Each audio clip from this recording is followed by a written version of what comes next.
The day-to-day of financially assisting our kids, it needs a clear framework. So I kind of call this mindful giving, but just a few tips for you that will help develop a framework. So, what can we do here? One, you can create a family support budget. Hello, and welcome to the Empty Nest Full Pockets podcast. This is a show that helps you turn the page, not just emotionally, but financially too, as you step into the empty nest chapter of life. I'm Matt Meline. I'm a financial advisor and a fellow empty nester who believes that firmly that this stage of life isn't just the end of the story, it's a fresh start. All right, what are we talking about today? It's one of the things that I see all the time in my practice, and it's the true cost of helping out our adult children. How do we move from generosity to financial security? So let me say right off the bat, helping your kids is by no means wrong. It's, in fact, often done from the best place, which is love. We care about them. We want them to do well. We want to help them out wherever we can. The line between helping them and hurting them, though, both them and yourself, can get pretty blurry pretty quick. So I've seen a lot of parents over the time, it goes from helping with emergencies to all of a sudden just poor financial management on everyone's part. And so even in our own house, I've had kids come back for financial support. Can you help me with this? I've run into a real roadblock, those sort of things. And of course, we've helped out. What I'm going to try to lay out for you today is just some way to create some boundaries with this, ways to really help them so that they'll appreciate it. And then just share some stories of the issues that we've seen with this.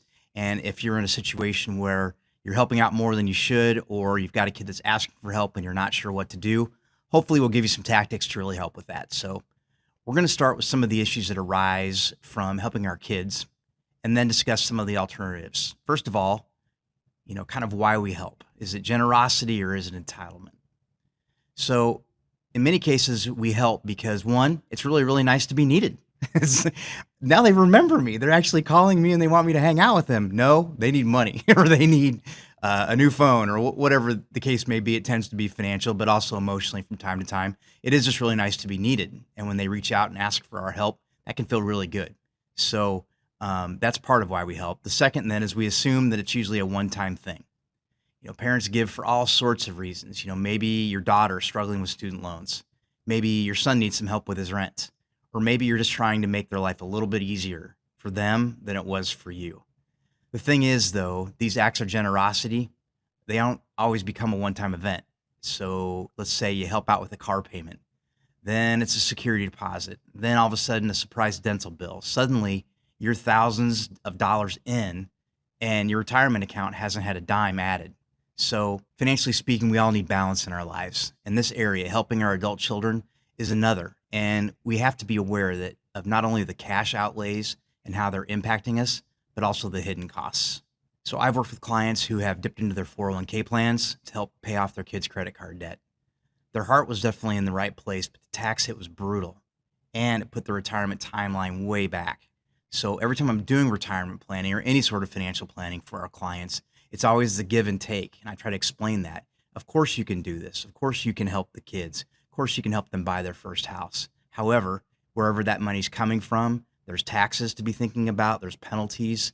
There's the way it's going to impact your current tax situation for that given year. So there's always that give and take. And then it's the future. If we're taking money from the future that we're using for retirement to help our kids today, it can move that back. Are the kids going to be able to pay that back? Are they going to be able to support us later when we need them, when the tables are turned? These are all questions that have to factor in. And so what we don't always factor is this compound effect. A $20,000 gift today could have been $40,000 in 10 more years if it had been saved. And once you start, the expectations unfortunately can rise. What was once a gift all of a sudden becomes a lifeline. Then of course that generosity can become enabling. It's a hard truth. If we always step in to fix things, our kids can never learn how to solve problems on their own. And emotionally for you, the parent, it's really draining. You start to feel responsible for their life choices. It's not fair to either of you, them or for you. And this shame loop, it just gets to be bad for everybody. So helping along the way is one thing. Sacrificing our future with this death by 1,000 cuts is really what we want to try to help avoiding. So let's move on to the topic of the big things. What do we do about these big things like weddings and houses, these large purchases, living at home? All of these things that come up all the time. And in many cases, they're inevitable. They are going to want their own house someday. They're likely to get married. And so how do we handle these? I just share a few examples that we've had in our home as well as with some of our clients that hopefully will help. Weddings in particular, I found families have had a lot of success if they say, we will help with a certain amount, whether it's a percentage or a lump sum. And so we're going to give this money to you. We want to be part of the wedding. We want to help as much as we can. And so we're going to give you this lump sum. And then that's where we expect our giving to end. So the expectation is set that for this X amount of dollars, you have a budget now. You can go out and spend that. Hopefully there's other family members that are helping as well. And they can say, all right, well, here's my number. How can I make my wedding fit into that box? Things come up, especially with weddings, I found out. There's just changes that come along the way. So what I've always said is, here's our lump sum for the wedding. And if there's something that comes unexpected that's reasonable, you can count on me to help along the way. And to date, that has not been abused by my kids. And so we've got more weddings coming up, and I've got a couple that aren't married. So maybe I'll have to revisit this in a couple of years when I've actually, gone a different route to help out. But for now, this is what we've done, and it's gone pretty well. Hey, everybody, I want to let you know about our Empty Nest Success Checklist that we put together. This is 9 pages, chock full of resources just for the empty nester, with podcasts, articles, all kinds of links for tools and apps that you can use as you go on your empty nest journey. So if you'd like a free copy of the Empty Nest Success Checklist, please look in the show notes and or visit our website for your free copy today. Thanks. First-time home purchases are an interesting one because we want our kids to have their own home, and we want to be part of that if we can. This one kind of comes down to, do you want your kids to have your money and your help today, or do you want to have it later, give it to them when you pass, so through your estate?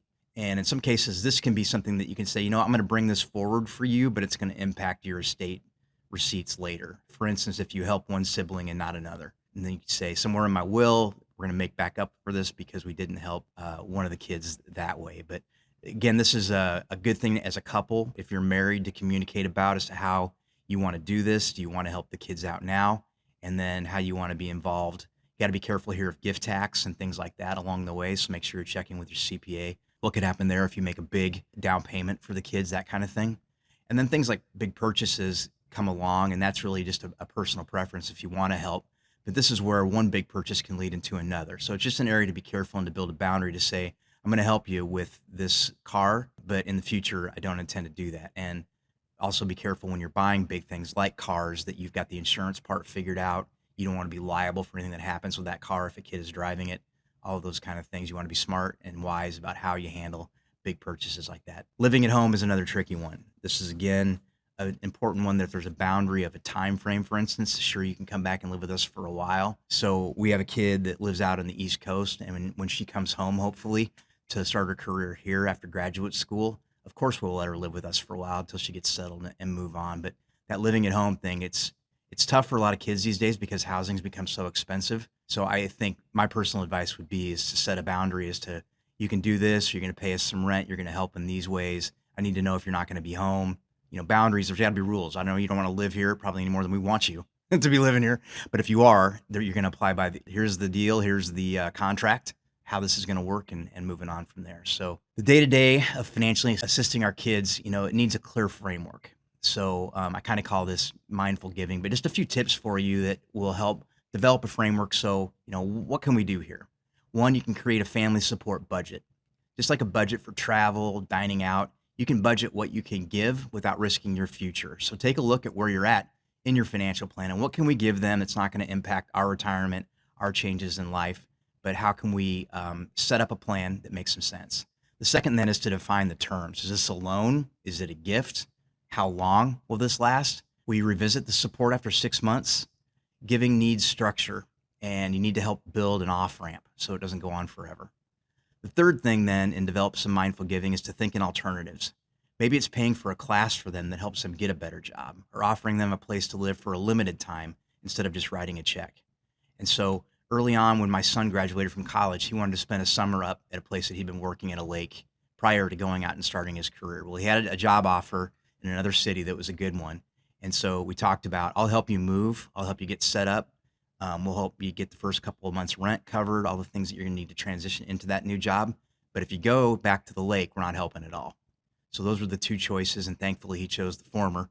and got his career going. I was just concerned about that gap period of time on his resume, and you know how these kind of things can spiral into this is my new career is living at the lake, and I was not in favor of that. So anyway, it worked out, but developing a plan where we'll help with this but not with that can sometimes be a good way to go. And then fourth is run it by your financial plan. Every dollar given should align somehow with your long-term goals. So we're going to give this much, but we can't do more than that because that's really going to impact our retirement, our plans to build a second home, our plans to make changes in our life. Because once again, the empty nester phase is imagining life with a little bit of you back in it. So good plans like these build in alternatives, but also these big expenses. So big outlays to these kids needs to be part of this is all as well. So hopefully that helps a little bit.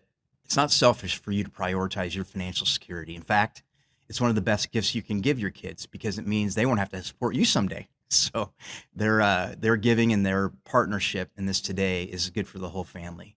So I'm sure we can all remember when our parents let us off the leash.